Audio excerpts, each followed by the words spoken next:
There was once a man who carried a heavy backpack everywhere he went. Inside it was a single stone, large, rough, and unbearably heavy. But this stone was not given to him by chance. Long ago, when he was young, he had faced pain he did not know how to bear. The loss of people he loved, the weight of mistakes, the echo of words that cut too deeply. In his grief, he picked up a stone from the ground and placed it on his back. "This will remind me never to forget," he told himself. He believed that holding on to his suffering gave meaning to his wounds, that to release it would be to betray the memory of what he had lost. And so, years passed. The man grew older, but the stone only grew heavier. He walked through towns and fields, but his steps were always slow. He watched others running freely, laughing, chasing dreams he dared not follow.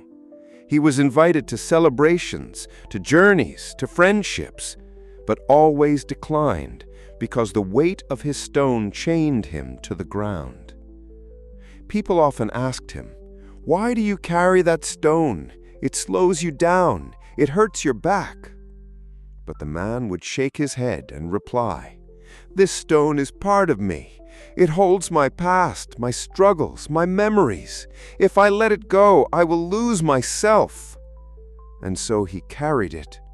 Through lonely roads, through silent nights when the stars watched him in pity, through storms that soaked him and made the stone even heavier. Though his feet bled and his shoulders bent, he never once dared to set it down. One day, while resting on the side of a road, he met a traveler. The traveler was older, with calm eyes that seemed to hold the horizon itself. Noticing the man's pain, he asked gently, "Why do you carry that stone?" The man repeated his usual answer, but the traveler only smiled and said, "What you call identity is only a shadow of who you truly are. You are not your burdens. You are not your pain. You are the one who walks, not the stone you drag." The man frowned. "But if I let it go, what will remain of me?" The traveler pointed to the road ahead, stretching into the golden distance. "What will remain," he said softly, "is freedom. What will remain is life." And then he told him a story. "Do you see the trees around you? Every autumn they let go of their leaves. If they held on to them forever, they would rot and the tree would die. By letting go, they are not losing. They are preparing for life to bloom again." For the first time in years, the man looked at his backpack differently. With trembling hands, he slid it off his shoulders and placed it on the ground. He stared at it, heart racing, afraid of what would happen if he walked away. And then he took a step forward. At first it felt wrong, empty, incomplete. But with each step, his back grew lighter, his breath deeper, his eyes clearer. For the first time, he noticed the trees swaying, the songs of birds, the open sky above. The world was wide, beautiful, and he had been blind to it, chained to the stone of his past. As the man continued walking, he whispered to himself, "Letting go is not losing.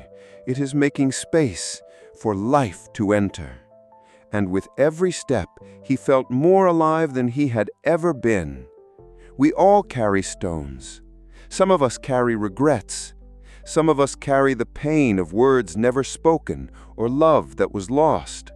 Some of us carry guilt for mistakes that cannot be undone. We believe these stones are part of us, that if we set them down, we will forget who we are. But the truth is this: you are not the weight you carry. You are the one who walks. Life was never meant to be lived with shoulders bent and spirit chained. Letting go does not mean forgetting. It means honoring the past while making space for the future. The power of letting go is the power to live free.